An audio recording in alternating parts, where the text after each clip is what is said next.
Be a part of the best pro wrestling podcast today by supporting the Going In Raw Patreon. You can enjoy access to the live taping of the show, exclusive merchandise, and patron-only episodes, and so much more. Support Going In Raw today. Click the link in the description. This is the glorious one, Bobby Roode, and you're watching Going In Raw. Hey, friendo, Steve here. And Larson. And welcome to Going In Raw, the only pro wrestling podcast you can be listening to right here at youtube.com/Steve Larson. Available wherever fine podcasts are. Be sure to hit that subscribe and notify bell next to it if you're on the YouTube to make sure you're always getting that new Going In Raw content. If you're on your iOS podcast app or whatever podcast app you might be listening to Going In Raw on, you can always leave us a rating or a review if you really want to help promote the show. Another great way to support Going In Raw is by going to the Patreon, patreon.com/True. Steve and Larson, we've got this great friendo care package of $120. Show what you get, Steve. Patreon donation, pledge, whatever you want to call it. Show what you get. You see the Steve sticker? You see the Larson sticker? Oh, yeah, the cream of the crop Going In Raw sticker. You get those in the friendo care package. You also get this autographed Going In Raw postcard. Wow. You get this. This is great. I love this because we make the friendos choose which poster they have to put up. Mecha Senta? No. Or Top Notch Super Best? Yes. And as the main event, an autographed Going In Raw comic book. Patreon exclusive, a brand new. No one else gets it. Wow. A brand new Stephen Larson adventure right there. That can only happen within the pages of a comic book. Yeah, that is absolutely true. We're talking about giant frogs with diapers terrorizing a suburban community. Yeah. And only Stephen Larson knows the key. Isn't there a giant donut, too? No, there's a luchador named El Gigante, whatever donut it is in Spanish. Oh. I forget what that is. My microphone is... It's a little weird. It's too big. It's too high. It's too high. Much like many people in California know. I read this. Marijuana is legalized. Eyeball. I was a giant eyeball. There you go. That's what I was thinking. Yeah. It's a good comic. It's good. You did great work, Steve. It's solid work. See right here, giant donut. Oh, yeah, yeah. Well, that's our logo. That's the logo for the comic book company. Anyways, good stuff. So... Anyways, Royal Rumble happened. We're going to talk about the Royal Rumble. Yeah. We totally did a live stream. Thanks to everybody for showing up for the live stream. We had like 3,000 Yeah, people. there's a lot of people there. Thank you very much for joining us, watching the Rumble with us, sharing your thoughts, supplying us with Super Chat questions. Yeah. It was a lot of fun. Overall, a fun show with a fairly confusing ending. Yeah, the ending was really head-scratching. We found out early on that the Women's Rumble was going to be the main event. I was totally fine with that. Oh, yeah, totally. Thought it was great, you know, history-making Royal Rumble. Look, here's the thing. I don't care if it's the most podunk indie show or if it's the WWE. Rumbles are fun. They are. Rumbles are a blast. Oh, yeah. We got a pro wrestling tee shop, too. You're wearing that shirt. This is not on there. However, until Monday... At noon. We're going to put this up ASAP. Monday at noon. 15% off everything. Big Rumble sale. Site-wide. Promo code Rumble. Yes. Yeah. We have shirts. ProWrestlingTees.com/GoingInRaw. Even if you watch this after that time period, we still have a great selection of shirts. They just won't be 15% off. Exactly. They'll be 15% more than they'll be regularly priced. Exactly, yeah. No discount whatsoever. Anyways, yeah, all in all, fun show. Yeah. The highlight was the Men's Rumble, though. Yeah, that was a lot of fun. That was absolutely... This was, you know... the last time... When's the last time we left a Rumble on a real huge high? Orton won last year. Triple H the year before that. Yeah, Triple H. And then... not Batista. Oh, Reigns. Then Batista. And then before that was Cena. Sheamus, I think, before that. It's just a slew of names that are not great for Rumble wins. No. This year was fantastic. Yeah, they actually gave the fans something that they might actually want. Shinsuke Nakamura. I mean, this Men's Rumble was actually booked almost to perfection. It was fantastic. So we'll start from the beginning in the pre-show. I'm sorry, the kickoff show. We'll run through this quickly. I only really watched 1.5 of these matches because... I watched them all because why not? During the last half of the Club Revival match and the first half of Mojo and Bobby Roode, I was on my way over here. Yeah, by the way, this is hopefully the last big pay-per-view. The last pay-per-view we're going to do We're going to be live streaming. Hopefully. Here in the Casa office. Hopefully. Never say never, though, right? I know. We could be here till Mania. I know. Maybe, yeah, it might be Mania, yeah. Anyways, kicked off with some 205 live action with maybe 300 people in attendance in the arena. Drew Gulak, Jack Gallagher, and TJP took on Kalisto, Lince Dorado, and Gran Metalik. Ooh. It's a fun match. No, this is a lot of fun. I kind of wish that they would establish some sort of trios title of some sort, because I can't get enough of... Look, I'm not a huge fan of Kalisto when he's on the mic, but... Gosh darn it, when he's in the ring, he's a hell of a wrestler. He's very good. Kalisto, Lince Dorado, and Gran Metalik are a fantastic team. They're a lot of fun. This is a lot of fun. The match itself was a lot of fun. Kalisto got the pin on TJP. I only wish they had waited another half hour before having this match start, so more people were in attendance to witness it live in person. Well, it wouldn't be a 205 live match, Larson, would it? If there were more people Well, no, if it was a 205 live match, there'd be a lot of people sitting on their hands. Yeah, that's true. But there would have been a lot more people in the building. The Club versus the Revival. We didn't say who won. Kalisto pinned TJP after Salido del Sol. I actually did say that. You just started running over me towards the tail end of that I didn't hear you say that, so it didn't happen. Okay, it's not. It was not canon when I No. said it. I got you. Next up, we had the Club. Did you say Wilder won with a roll-up? I didn't even mention this match yet. Versus the Revival. This, of course, was the big rematch from Raw 25. Yeah, when the Revival got squashed by the Club and annihilated by all the legends and Finn Balor. Everybody claimed that the Revival were buried, demonetized. No. But no, the Club ended up eating the pin. This time it was Wilder rolled up Anderson after a pretty nasty-looking chop block. Yeah. Somebody said, I really wish that they would actually start using the chop block as a finisher, as a real finish. Because it looks bad. Yeah. People have been injured from it before. Oh, yeah, especially you take it to the side of the leg. They showed it. They did it during the Gable Benjamin match, but it was only a couple months ago that one of the Usos got injured legit from chop block from one of the guys. Anyways, the Revival go over. They're no longer buried, I'm assuming. Maybe the Club is now buried. I don't know. No, they're gonna trade some wins, I feel like. Best of 7 series between Club and Revival, yay or nay? Oh, yeah, I'm fine with that. But then they all team up for a trios title. Yeah, who would join the Revival team against Balor Club? Who's like a throwback type wrestler? John Cena. He's a throwback type wrestler. About Samoa Joe if he weren't hurt. Sure. Why not? Did Joe ever team up with the Revival during their time together in NXT? I don't believe so. Maybe Joe at a house show. Joe was more of an AOP guy. Yeah. Yeah, we saw that match. Yeah. Mojo. So Bobby Roode had his U.S. Title Open Challenge. Hello. We did that. We're doing that currently on our show. Well, that was actually established before we ever did it. John Cena did that. Oh, yeah. We just bit off him, but then they stopped doing it. So did AJ Styles. AJ Styles did it for a while. Yeah, I know. A bunch of people did it before us. That's why we liked it so much. Yeah. And we decided to keep doing it. But they had stopped doing it. Well, because no one was U.S. champion, Steve. They had declared new U.S. champion. Hey, I was us champion. He just held in people's faces. Yeah. It's not the same. No. Anyways, a lot of names thrown out there by wrestling Twitter as far as who's going to answer the Open Challenge. Bobby Lashley, maybe James Storm, EC3, the latest NXT signee. By the way, we're going to have a takeover review on Monday. Or is that going to go up Monday or Tuesday? No, we'll do it tomorrow. We'll do it Monday. All right. Probably go up Tuesday morning then. Yeah. Turned out to be Mojo Rawley. Look, they're not going to debut a massive new signing on the pre-show. On the pre-show in what's guaranteed to be a loss to Bobby Roode. I know. So Mojo Rawley was the exact good for Mojo Rawley. Got on the show. Yeah. It's a kickoff show. You don't get royalties on the DVD sales. Unfortunately, no. But you are on the card. And you're on the card.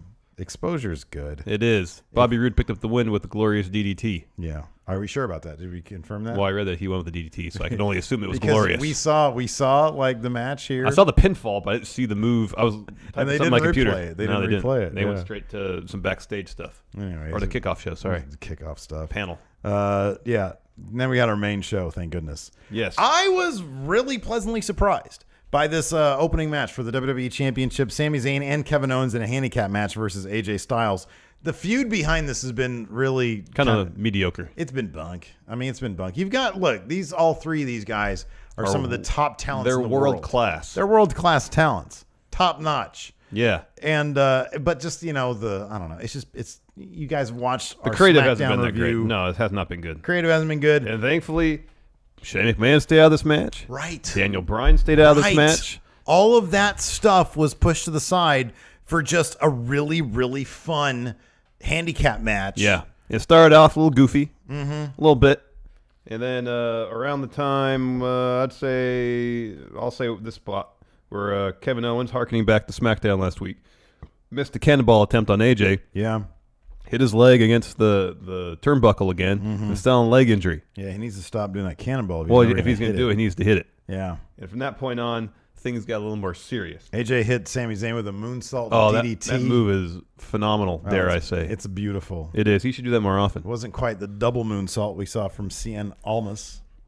We're going to talk a lot about that match. Oh, that was phenomenal. Tomorrow, because my goodness. It was something else. I like this. This next bit was really great. So they did that thing where Owens flipped AJ. They're in the corner, and Owens goes back on his back as he has AJ with him, and he flipped him back. Yeah. And then AJ, I was going to say OJ. Whoa. AJ turns that into Hunan Kanarana on Sami Zayn. That was really cool. Yeah, that was something else. I'd actually never seen that before. Yeah, that was awesome. Yeah. Again, when you got these three guys who know how to innovate, let them go out and innovate. And then let them do what they do best, wrestle. We say that about WWE, the WWE product a lot. I know. Save for NXT. Well, exactly. For some reason, they let them wrestle in NXT. Yeah, they should really do that in the main roster, too. Anyways, AJ puts Kevin Owens in the calf crusher, trying to get him to submit with his injured leg. Sami Zayn breaks it up. AJ gets hit with a kick from Kevin Owens, and then Zane converts that into a blue thunderbomb on AJ. But AJ kicked out at 2. Of course, that's how Sami Zayn beat AJ last week. Well, the haluva kick followed up by a blue thunderbomb exactly, last week. Yeah, AJ hits Sami Zayn with phenomenal forearm. Owens comes in, breaks it up. In the end, there's this bit where Owens and Zayn were trying to tag in, and they just weren't connecting. But they're this close. And you're out, like, you're Owens, so you're doing this. You're not even trying to get, so you're over here. Yeah. You're not trying to get my hand. But they were trying to avoid each other's hands pretty much. Exactly. They were plenty close enough. Yeah. Anyways, eventually Owens comes in, tries to pop up powerbomb AJ. AJ reverses it to the roll. Problem was, Owens was not the legal man. Never tagged in. Well, it wasn't really a problem for AJ Styles because they called the 1, 2, 3. Yeah. He wins, retains his championship. Where's the consistency, Steve? We saw a couple weeks back on SmackDown, same scenario play out in a tag match between the Usos and Gable and Benjamin. There was a ref that ran down after one of the Usos protested and told the ref, hey, not the legal men. You got to restart the match. Well, where was the ref this time to restart this match? If you let me talk, maybe. I just want consistency, Steve. Yeah, no, I agree. Maybe this is consistency. Maybe they decided after that the debacle of the last one, which Uso was which, maybe they were like, look, you know what? From now on, referee's decision is final. Well, here's the thing, though. Okay, I get that. They're still playing that legal man business in the 2 out of 3 falls match, the SmackDown tag title match. Oh, my God, I know. And the problem with it, that followed up this match. That was like the next match they started going into who's the legal man? Yeah, no, that was annoying. It was a little annoying. Anyways, after Owens and Zayn lost, they met up with Shane McMahon backstage and complaining to him, hey, Owens, not legal man. Hey. You got to do something about this, Shane. Once again, Kevin Owens complaining. The ref screwed us out of a win. Did you see what happened out there? Shane, did you see what happened? What did Shane say? Yep. And that's all he said, and he walked off. And he walks off, big smile on his face. But you know what? Hey, I'm happy because I didn't have to hear Shane go, I heard what happened out there, and what I'm going to do is... Yeah, he just said one word. He just said one word. Next up, we had Benjamin and Gable versus the Usos. This was a fairly surprising outcome. Not so much that the Usos won, because I thought that it was kind of a coin flip who'd win this match. Yeah. But they swept. 2 falls to 0. I kind of felt, so I didn't think it was as much of a toss-up as you did. But we both picked... I was super wrong. Gable and Benjamin, though. I know, because I felt like my reasoning for that was, what else are they going to do with Gable and Benjamin if they lose this? Because there's really nothing else. I mean, they can... I just don't know what else they were going to do with them. Yeah, they can continue to languish on in the tag team division. Part of the problem, and the big problems with the creative, is that they don't really know what they want Benjamin and Gable to be. We've seen signs that they want them to be kind of tweeners, you know, like who talk crap maybe, but don't really cheat in the ring. Yeah, there's no cheating this time. They don't do anything mean or dastardly, really. Right, but then for the most part, they go out there and they cut a promo one week running down the crowd. And that is that's obviously a heelish thing Yeah, to yeah. do. So the crowd's not going to cheer them because they're not obviously faces, but they're not really going to boo them either because they're not obviously heels. So the crowd has no idea how to respond to them, and so they just don't. Yeah. And that's the main problem, because Gable and Benjamin are fantastic yeah. wrestlers Oh, yeah. who the crowd, they don't know what to do with them. So in the end, oddly enough, like, it was a fun match. There's a lot of really, really fun stuff happening. The Usos swept 2 falls to none. They picked up the first fall, and then they picked up the second fall. Yeah. So, and yeah, there was a lot of, yapping about who's the legal man here, who's the legal man here. There was a lot of that kind of yapping during the match. Yeah, there was a good stretch before the first fall, probably like 12 or so minutes. And then Jey Uso pins Gable after stereo super kicks. They win the first fall. And then shortly thereafter, Jey rolled up Shelton Benjamin to win the second fall and to win the match. Yeah. And there wasn't, apart from Gable and Benjamin hitting their finisher on Jimmy on the outside, I don't really feel like they got a whole lot of offense in between. No, they really didn't. They really didn't. So, anyways, I mean, it was just kind of a bizarre. Like I said, there was a lot of good wrestling here. But I'm just kind of surprised still they didn't give Gable and Benjamin a fall in between the two, just to add a little bit more drama to it. I know. I don't get it either. It's weird. Next up, we had. I mean, I'm assuming it was to.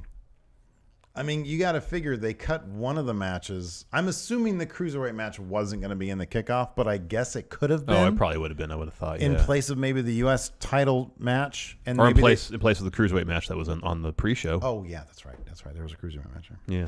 Anyways, next with the men's rumble. This was a blast. This was, in my opinion, one of the best booked matches, rumble matches we've seen in a very long time. Obviously, earlier in the show, we talked about the past couple winners and how underwhelming they have been. Which is why I picked Roman Reigns to win. Which was a very, very safe pick. I mean, up until very recently, he was the number one. We can talk about betting odds now. Yeah, yeah. He was number one in the betting odds. Yeah. Nakamura was always up there. Yeah, he topped them for a while, fell back down, then just towards the tail end of this week, jumped back towards the top. Yeah.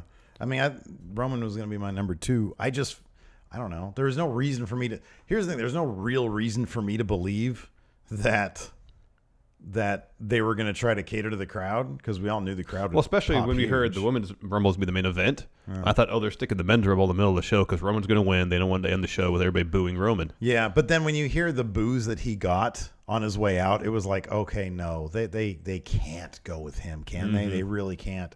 And on top of that, like you've talked about how you feel like Balor has a lot of momentum and Nakamura doesn't have any momentum. Yeah. And my counter to that was, well, what better way to have like instant momentum than to win the Rumble? And they've never cared about Reigns having momentum or not having momentum. They just do whatever they want with him. Yeah. With Nakamura, if they want, I mean, you never know what they want, but if you really want a guy to get momentum, who they kind of have to know could pick up heat at any time if he just has something cool happen. Well, what cooler thing is there than winning the Rumble in a really, really well-booked match? The Final Four was fantastic. Yeah, really good. It was really fun. Let's kick off the beginning, though. First 2 win was Rusev, got a great introduction from Aiden English. And a new Balor. Wow, a new Balor debuted. Burgundy Balor. Let me just double-check that's... Oh, you put a poll up. I put a poll up to make sure, because somebody in our Discord chat... And unfortunately, Burgundy Balor did not win the Rumble. Otherwise, he would have jumped to the top spot on the Balor power rankings. Oh, for sure. But he did make it to the Final Four. Lasted longer than anybody in the match. So let's look at our After Burgundy Balor. 1,298 votes, Burgundy Balor won. I'm going to say won with 59% of the vote. We can call it now. Yeah, that's a win. We can call it. That seems pretty substantial, less decisive. Burgundy Balor. Anyways, Burgundy Balor. So Gray Balor is still number 1 on the power rankings, correct? Yes, correct. Number 2 would be Standard Man Balor then? No, man. Number 2 is Demon Balor. Number 3 is Man Balor. I kind of feel like number 3 is Burgundy Balor. He may not have won the Rumble, but he's in it for almost an hour. He was in there for a long time. For almost an hour. Not a huge sample size, but in your opinion, enough of a sample size to declare him number 2. Yeah. Interesting. No, 3. No, number 3. Yeah. Behind Demon. So Gray Balor 1, Demon Balor 2, Burgundy Balor 3, Standard Man Balor 4. Man Balor 4. And then I think 5. then is Red Balor. Yeah. And then White Balor. Well, Blue Balor has to be in there somewhere too. Yeah, and then is Blue Balor. Those blue trunks look great too. Because I think Blue Balor lost, but White Balor won, but they were both on the house show circuit. Yeah, so it's kind of non-canon. Yeah, but they're, you know. But then Pumpkin Balor at the very Balor's bottom. all the way at the bottom. Way at the bottom. Yeah, he's terrible. Anyways, Finn Balor had a fantastic showing. He did. I was really pulling for him. I wanted him to win. I don't know what it is. Like within the last 6 months, I've really turned around to Finn Balor. You love the guy. I do. That's I find awesome. him very relatable these days. I love him. You too. know what it was? You know what I think it is? It's when I was like, I'm gonna start working out. Whose body do I aspire to ultimately have? Yeah. Finn Balor. Yeah. And for some reason, I find him endlessly relatable now. That's good, man. Whatever reason it He just takes. seems like a normal dude. You know what it took for me is when he said, Captain, fucking New Japan, get the out of here. And I got into the Prince once Devitt. you get into Prince Devitt, you understand completely. Oh, I love you Finn know Balor. why he's great. Finn Balor's fantastic. He's real. Real. Number 3, we had Rhino come down. We have to go through all the entries. But Some of the funnier ones are great. Baron Corbin's number 4. He got eliminated like almost immediately. Well, he eliminates Rhino, and then Balor eliminates him, and then Corbin just lays out everybody else. Yeah, it's awesome. He's walking up the ramp. Heath Slater comes out at 5, lays him out 2. And for the longest time between when he walked down the ramp and when Sheamus come in at 11, anytime someone walked down the ring, they'd throw a kick or a punch at Slater. Yeah. We had Elias at 6. That was awesome. He kicks Slater. He's playing his guitar. Everybody's laid out from Corbin, so he gets in the ring, gets to sing, and says, I'm going to get this song in before that clock starts counting again. He says, that clock is stopped and won't start again until I'm done with my song. Well, he didn't talk to the guy in production in the truck. Well, he did just right as he said it. I guess so. Because regardless of the fact that he did not finish his song, the clock began again. And out at number 7, El Idolo! Man, we popped hard for Almas I coming popped out. so hard for Andrade Oh, Cien that was Almas. great. And he had a fantastic showing. He was in the match for more than a half hour. Yeah, coming off that match against Gargano, which, in my opinion, at this point, is match of the year across promotions. Yes. Oh, man. I was so happy to see him. And the crowd gave him a good pop, too. Yeah. That was awesome. So unexpected. Yeah, really Very was. unexpected. Bray Wyatt came in at 8. Yeah. Big E at 9. Yeah. 10, of course. Was going to be Ty Dillinger. Supposed to be Ty, but his package plays, but he's not coming out. Yeah. Cut backstage. Owens and Zane are beating him up. Yeah. Owens says, okay, I got this. And Zane says, no. I got it. He goes to the ring. He's number 10. We had Sheamus at 11. Sheamus throws Slater back in the ring, thinking he's got an easy elimination. Instead, he's eliminated by Slater. Yeah. You got Xavier Woods at 12, Cruz at 13, Shinsuke Nakamura, the eventual winner, at number 14. Cesaro, he was in for a long time, too. Wow, yeah. Cesaro came in at 15, Kofi Kingston at 16. We got a great bit with Kofi again. And Jinder. Jinder. Because Jinder eliminated Xavier Woods and Big E. Yeah. And then he was going after Kofi. He threw Kofi out. One of Kofi's feet lands on Xavier Woods, and then Big E comes over and puts a plate of pancakes on the ground so he can step on it. Yeah. And then they kind of boost him back in the ring. Over Jinder, he eliminates Jinder. Yeah. In between all that, Seth Rollins came in with some awesome pants with fire on them. He had some Guy Fieri-inspired pants. Yeah. They were flame pants. Yeah. Yeah. Next, Woken Matt Hardy at 19. Wyatt and Hardy have a stare down. They decide to eliminate Rusev together. Rusev was supremely my goodness with the crowd. If he would have won, that building would have exploded. Oh, big time, yeah. And eventually they just brawled and eliminated each other, Wyatt and Hardy, that is. Cena comes in at 20. Everybody left, and the match just teams up on Cena. That was fun. But then he eliminates Elias. Yeah, that was next. Fun. Surprise entry, the Hurricane. It's the Hurricane. Everyone stand back. He gets eliminated by Cena. Yeah. Pretty quickly, but he still does the pose. Yeah, he does the pose. He was great. Aiden English at 22, and then number 23, Adam Cole, baby! Baby. With the rib / back tape. With the rib and back tape. That was amazing. That was great. It was so good to hear that. We marked out big time for that. Shock the system come on the Titantron. Shock the system. Oh, that was awesome.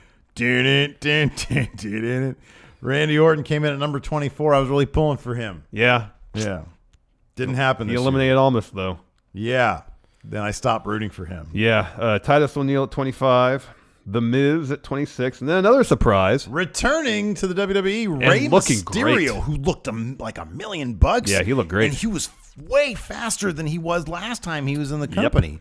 Holy crap. So I don't know what this means, whether they're going to bring him back full-time. I don't know. We had heard that he had been in negotiations with Impact. Yeah. So maybe this is a one-time deal. Maybe he's going to come out over the 205 Live. Maybe he's going to be the next GM. Who knows? Could be. But with both him and the Hurricane, two very, very solid choices for GM of 205 Live. I would think if it was my gut talking to me, he's going to say, "Hey, Steve." He's going to say Rey Mysterio's hello. He's going to say Rey Mysterio's too big for 205 Live. Not physically, obviously, but star power. He's headed to Maine, and Hurricane's going to be the general manager of 205 Live.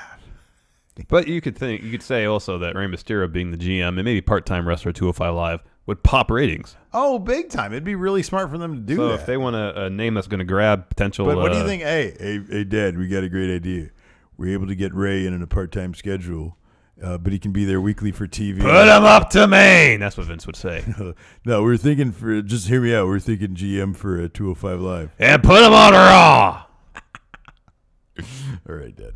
Mysterio sadly eliminated Adam Cole, baby. Well, if it wasn't for that rib tape, maybe he had a better chance of winning. Yeah, maybe. He was in there for a little while. Yeah, he was. It wasn't like it was immediate. Yeah. Next, Roman Reigns at 28. Boo. Him and Miz had a little bit. Eventually, Reigns eliminated Miz. Powerbomb them onto the Miz Taraj. Then he eliminated Seth Rollins. Yeah, Seth kind of helped him out. Yeah. Gold Dust at 29. Boo. And then number 30. Just a record I'm scratch. here to show the world. Dolph Ziggler at number 30. Storms of the ring. Punches a few people and then is eliminated by Finn Balor. Yeah. Roman Reigns getting revenge for his elimination last year. Eliminates Randy Orton. Mm-hmm. And then Balor eliminates Ray. So your final four: Nakamura, Burgundy Balor, Cena, Roman Reigns. Yeah. And they really played up. I mean, look, they dolled it up as much as they could in terms of how they spoke on it, but this is essentially fan favorites versus company men. Well, it was also kind of and they did it at the final six actually too, where you had Cena, Orton, and Mysterio up against Nakamura, Balor, and Reigns, where you have kind of the new guard against the old guard against the new guard. But then when it came down to Cena and Reigns, it was who are the Vince guys and who are probably the Triple H guys? Yeah, Nakamura and Balor. Yeah, Cena eliminated Burgundy Balor. Oh, I was pissed about that. Yeah, we both were. I was pissed. Not happy. Not happy. Then Nakamura eliminates Cena. So your final two. I was very happy about that. Nakamura and Reigns. And then eventually they had a really good back and forth. Kind of wrestled a decent one-on-one match for a little bit. And then Nakamura eliminates Roman Reigns after Kinshasa. Yeah, crowd went nuts. Yeah. Nuts. Because once Finn was out, then everybody focused their love on Nakamura. That's 2 years in a row where Roman Reigns has been the last person eliminated.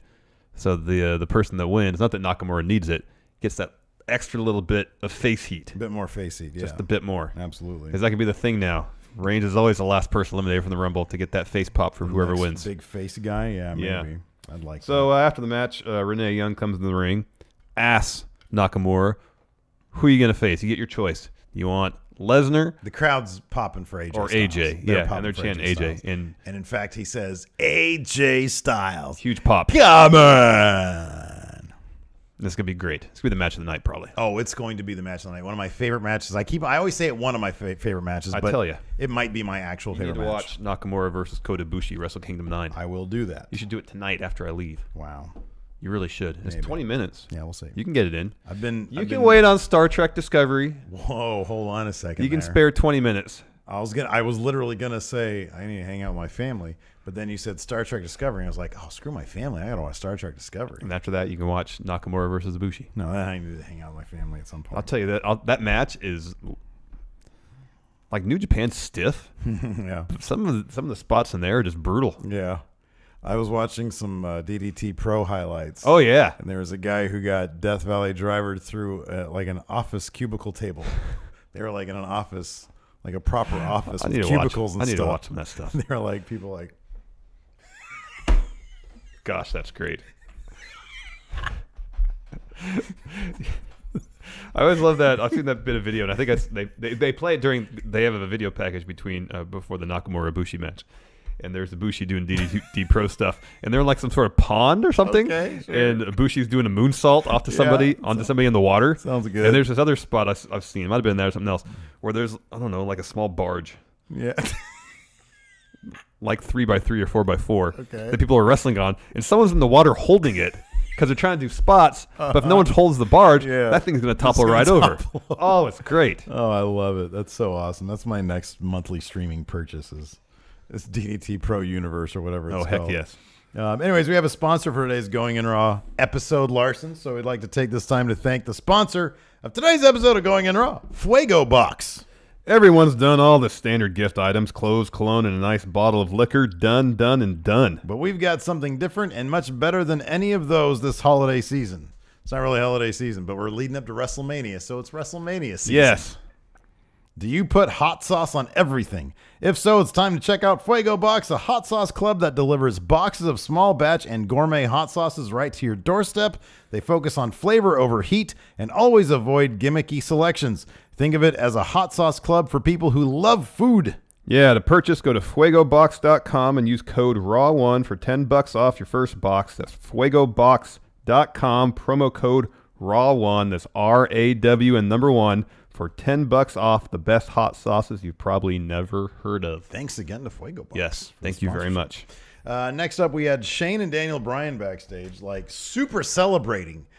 Evidently, I think you were out of the room when this was was happening. Totally simpatico, totally on the same page, both super excited. Camera sort of moves out a little bit, and Kurt Angle and Stephanie are both there. They're kind of like, obviously not happy that their guy didn't win, Roman Reigns. Or at least someone from Raw. Or somebody from Raw, exactly. And they're saying, well, we've got a great Universal title match coming up. No, you don't, Kurt. It sucked. And he's like, so we're very happy about all that stuff. And Stephanie's like, yeah, we've got the historic first women's match. So, yeah, it was fun, though. I mean, it was the only time we saw Daniel Bryan. And him and Shane were fine. There were none of those weird shenanigans. I really hope that stuff is behind them. Yes. It probably isn't. No. But I hope it is. No, I imagine they're going to have to figure something out with Kevin Owens complaining about not being the legal man. Yeah. After the massive high of Nakamura winning the Men's Rumble, everybody in the arena pretty much went to sleep during this Thebar versus Seth Rollins, Jason Jordan Which is a match. bummer because Seth Rollins, after being in the Rumble for a decent stretch, pretty much carried this match for his team. Storyline, he absolutely absolutely did. So because early on, Cesaro shoves Jason Jordan into the ring post, and apparently that concussed Jason Jordan completely because he was out ringside being attended to by medical staff. And then when he finally gets back up on their apron, he tags Seth in, feels woozy, not exactly steady on his feet, tags Seth back in the match. Before Seth even has a chance to get into the match, he tags him back in, and Seth says, what are you doing? And then Seth goes into and basically gets beat. Yeah, he eats a bro kick, and then the bar hits the finisher. They win new tag team champions. Yeah, we both called this. I figured it would have been more of a dissension in the ranks type thing. Well, I was kind and of not expecting Jason Jordan, them not following concussion protocol type thing. Yeah, no impact testing. Right. Yeah. I was kind of expecting Jason Jordan to show up in the Rumble and maybe eliminate Seth. Maybe that would have been a little too direct. Okay. Yeah. Instead, we got the interesting spot where Roman eliminates Seth. Yeah, no, that was fun. I thought that was cool. It was good. But yeah, Jason Jordan, I don't know. It was. I personally thought this was hilarious. Yeah, because it just further plays into the Jason Jordan as freaking clueless weird. Yeah, he's a bit oblivious at times. Yeah, exactly. So I don't know. It was kind of fun. Seth and Cesaro especially were doing some good stuff, getting this match really fast paced. Yeah. In ring work. Yeah, those guys are always good. I think they used to travel together. I don't know if they still do. Mm-hmm. Yeah. Next up, we had the Universal Championship match, which featured Braun Strowman, Kane, and a very red from the moment he stepped foot on the stage, Brock Lesnar. Yeah, usually he doesn't get that hue until maybe 45 seconds into the match. Look, man, Brock took some pretty decent bumps in this. I'm not gonna talk crap, but this match had zero inspiration behind it. Well, here's the thing. There was a lot of spots, a lot of destruction. There was just zero drama to any of it. Yeah, I know. The most dramatic bit is when it looked like Braun kneed Brock in the face a little too stiff. Yeah. And then Brock legit punched him in the ear, it looked like. And Braun stumbled. A little bit, yeah. It was a real stumble. You could tell. And even after that point, you can kind of read the look on Braun's face. Like, I don't know. Maybe I was just overlooking it or overthinking it rather. But the look on Braun's face when him and Brock would square off after that one-on-one Braun seemed uncertain. Like, are we cool now that he punched me in the face after I accidentally kneed him a little too hard in the head? Or is he going to continue to be, like, unprofessional? Because that's essentially what it is. You don't go tit for tat. I mean, I'm not a pro wrestler. I'm sure plenty of people have. We've seen that 20 years ago when, what is it, Perry Saturn? Didn't he start shooting on a guy when I don't know what it was. But we've seen that happen before, but I just kind of figure we're kind of over that stuff now because, like, everybody tries to be more professional these days. It's not like, what is it, APA beating up on Sunday Night Heat? Oh, yeah. I forget who they're beating up on. I forget now. But yeah, I mean, I don't know. I just feel like Braun... Was it Public Enemy or Nasty Boys? Somebody like that. I think it was Public Enemy. Yeah, I think so. Isn't Nasty Boys, isn't one of those guys like... Which one was Hogan's friend? Nasty Boys. I think it was the other guy. Yeah. Public Enemy. Nobody's Enemy. beating up on Hogan's friend. No. But Braun hasn't been in the industry so, and I could be completely misreading this, but Braun hasn't been in the industry that long, and I feel like since he's come in has been kind of an era of people are kind of professional. And people don't do that. Yeah. And he tossed his knee a little too hard at Brock, and then Brock legit punched him in the head, and I just felt like Braun was like, okay, well, what do I do? How do I handle this? I got that look from his face, and maybe I was projecting because I was like, crap, how would you handle that situation? It's not like you can say, hey, dude, sorry, man, but chill out. Well, I mean, there's always a moment where, just like when people call spots, you can throw a quick in, my bad. Yeah, I know. Hey, don't punch me in the face again, dude. Yeah. Because I still think Brock would probably win in a shoot match. Oh, maybe, yeah. Probably. I mean, Braun could probably lift more than Brock, but Brock has all that experience. Mm-hmm. Oh, anyways, there was a lot of crazy spots in this match. Tables involved. The thing is, the SummerSlam match. Oh, it's such a high bar. It's such a massively high bar for this type of match, and then Vince has just sort of continued on with this type of match, and it hasn't been as good since then. No, I agree with that. And you add Kane in there, and you can't help but think, man, Kane is not in good shape, and he's super old. And he really was not that involved beyond eating the pin. No, he wasn't, and that's what he did. He ate the pin. But there were some decent spots. Brock takes the chair to Kane, tries to do the same to Braun. This is all after Braun got punched in the face. Mm-hmm. Braun hits the chair out of Brock's hands. A little further on, Braun sets up a couple tables in the ring. One, set up. The other one leaning against the corner. Braun chokeslam Kane, goes for the pin. Brock breaks it up. And then Braun goes to Suplex City. He had like 4 suplexes or so. And then Braun gets up, power slams Brock to the table. That's all set up. Yeah. And then Kane breaks up the pin. And then there's a spot where Braun is just like in front of the table in the corner of the ring.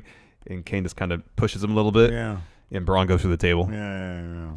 Kane chokeslams Braun, goes to the pin. Brock breaks it up. Brock F5s Kane.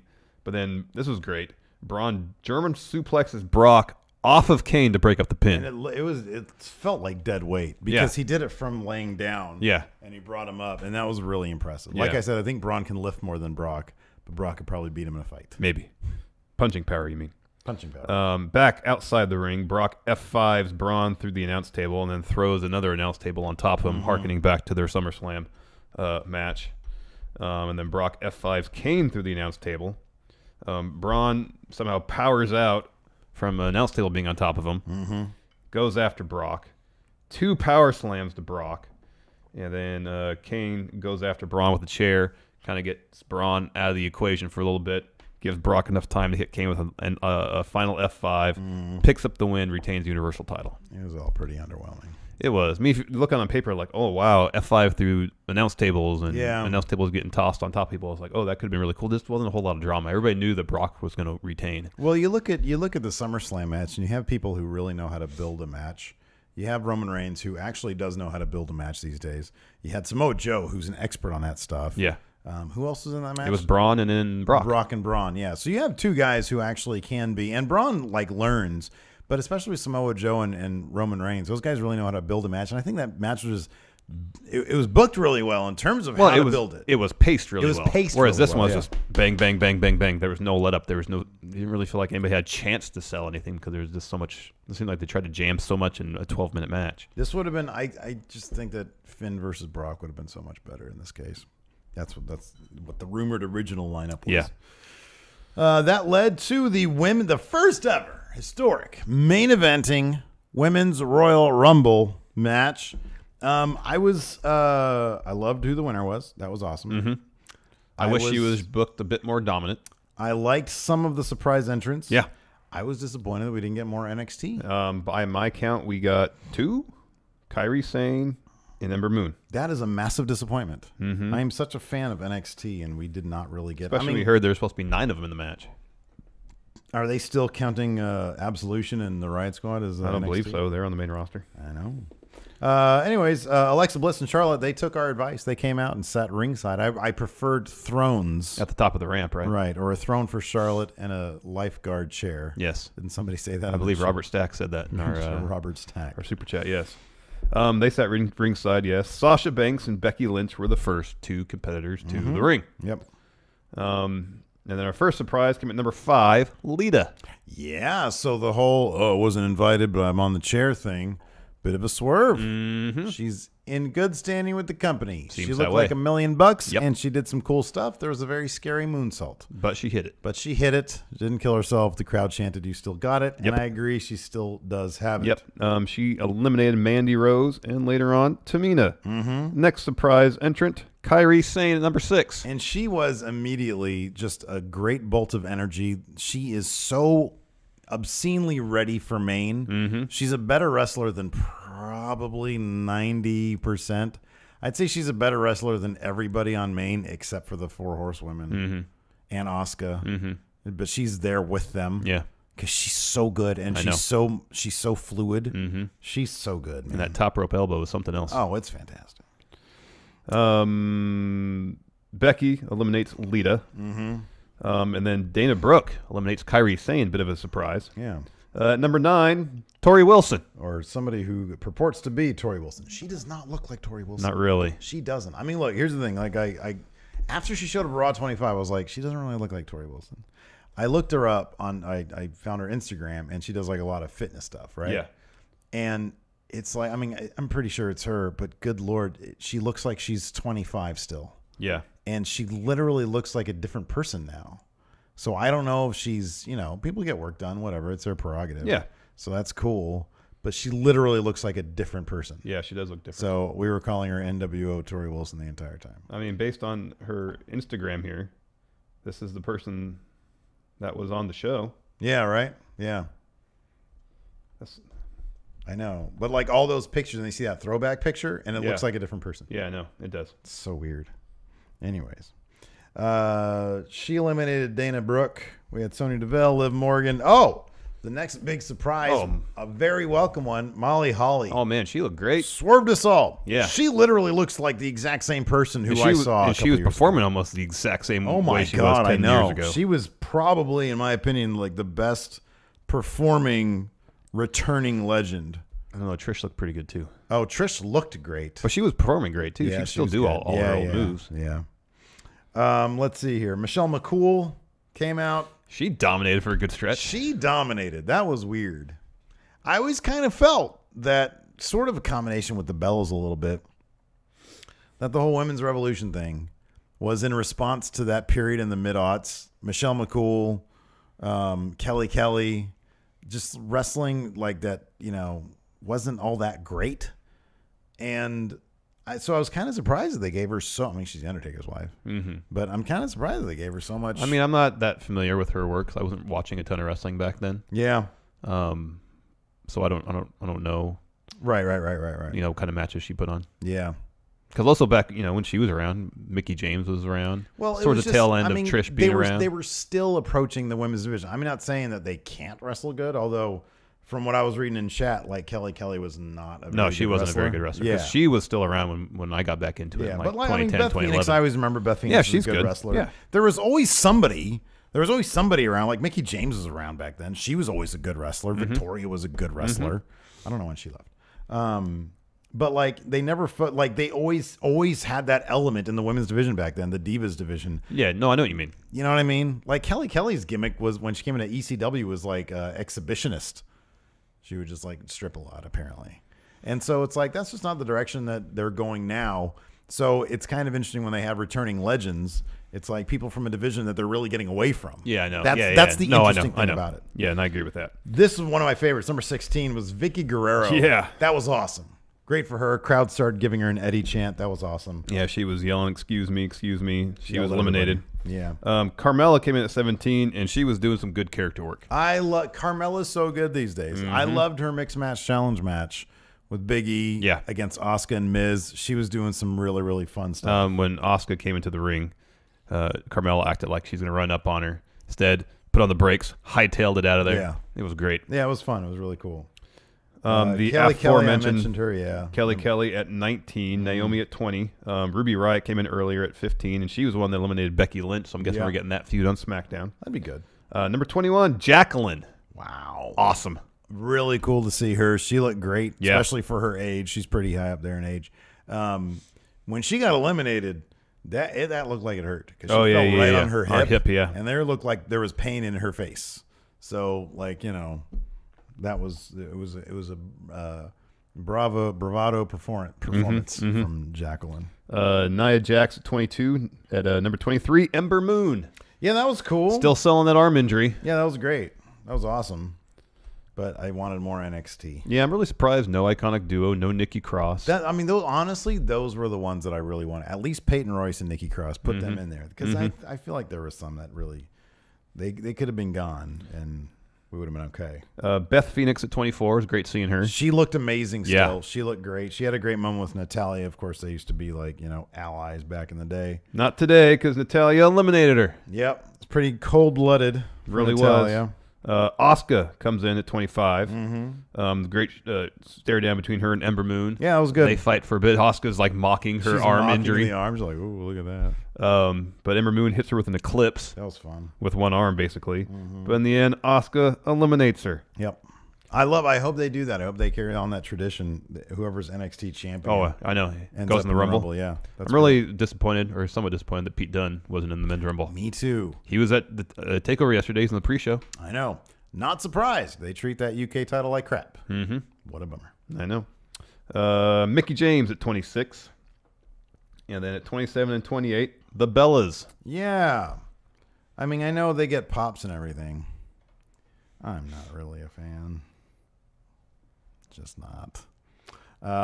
Anyways, that set up. And then Bayley at 29. Trish Stratus at number 30. She looked amazing. She looked fantastic. Still pulling off all her moves, too. Yeah. It was pretty great. Final four ended up being the Bellas, Sasha Banks, and Asuka. Sasha Banks lasted, I think they said 43 minutes. And Sasha Banks was really trying to take it to Asuka. The Bellas kind of swerved Sasha Banks at the last moment, tossed her out. Sorry. Before we continue, we should talk about there's a great bit between Trish and Mickie James. Oh, that was fun. That was cool. Of course, they have a bunch of history. Right. In the end, Trish eliminated Mickie. Everybody eliminates Nia Jax. Sorry, I'm going to get us caught up for the final four. Yeah. Sasha eliminated Bayley. Yes. And then Trish eliminates Natalya, and then Sasha eliminates Trish. So there you go. Final four: Sasha, Asuka, Nikki Bella, Brie Bella. Yes. At first, everybody teams up on Asuka. Sasha gets Asuka set up for the double knee drop in the corner. Bellas take advantage, eliminate Sasha. You're done. So final three: Bellas, Asuka. Brie ends up on the apron. Nikki hits her finisher on Asuka. And then Nikki eliminates her sister. Bad idea. Final two, Nikki and Asuka. They both end up on the apron, kicking at each other and whatnot. Then Asuka ends up kicking Nikki Bella. In her shins, more or less. Yeah, pretty much. Didn't really look like he connected. And then Nikki was eliminated. Asuka is your winner. So then Charlotte and Alexa Bliss get off their chairs. Their office chairs, yes. They head up into the ring, and Asuka then stands between them. And then she's supposed to make the big decision. Who she's going to challenge at Mania, yes. Whom will she fight? And then Joan Jett's bad reputation comes on. And then Ronda Rousey's name, highlighted like Roddy Piper's name. Correct. Shows up on the Titantron. She comes out. Big smile on her face. Yeah, she's very happy to be there. Big goofy leather jacket she's wearing. And a big fangirlish smile on her face. Yeah.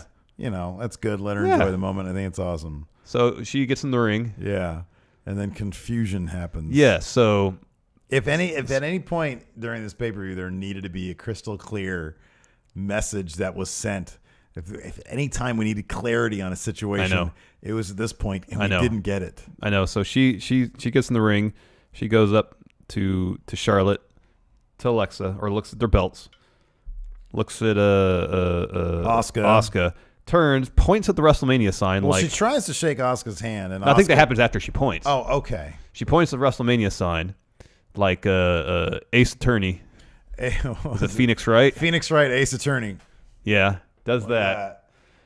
And then she tries to shake Asuka's hand. Asuka slaps it. And she just says, "I'll see you there." Yeah. But then she's still looking at Charlotte and Alexa. Yeah. So who is she going to see at Mania? Well, then she gets down, and she starts like going around the ring, slapping hands with fans. And then she arrives to Stephanie McMahon, who had come out to do commentary. Yeah. And they give a handshake. Stephanie does not look happy. No. She claims she has no idea why Ronda's there. I find that dubious. Like, well, I mean, dubious she's management. claim. She's an executive of the company, and she should know. Yeah. And then Ronda, I thought she pointed to the sign 2 more times. She did. She did down by Steph, and then she walks up the ramp and points again. So the only thing we've established from all of this is that Ronda Rousey is going to be involved at Mania in some capacity. Yes. And since she went in while Asuka was going to declare who she's going to face off, it leads me to believe that she's either wrestling Asuka or one of the champions. I mean, you would think that. Let me ask you this. This is the more... But she didn't win the Rumble. She shouldn't get to make that choice. No, she should not. And she lost like her last, 2 fights for realsies. Let me ask you this. What? Do they know? They don't. That's the thing. That's the thing. They don't know what she's going to do. Nope. She should probably fight Stephanie. See, because at TakeOver, after Shayna Baszler lost, she's walk up the ramp, put up the 4 Horsewomen sign. Yeah. So I thought, they're going to tease that. Yeah. Which I guess they still could. They could do that, yeah. So I don't know if they want to do Rousey versus Charlotte 101. Rousey versus Asuka would make a lick of sense. Wouldn't make any sense. No, it wouldn't. Asuka gets a title shot. She gets her title shot. There is no winner there, yeah. They're not going to do a Rousey versus Alexa Bliss. Right. They could do Rousey versus Stephanie. Yeah. Those are their options. Rousey, Stephanie, or four horsewomen versus 4 horsewomen. Yeah, they could do that, but last we heard Jessamine Duke and, I'm sorry, who's Roderick Strong's wife? Marina Shafir. Thank you. I don't think they're training right now to do that stuff. So I don't think that's going to happen. I would hate. Okay, so she can't.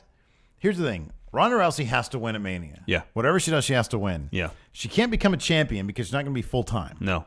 In my opinion.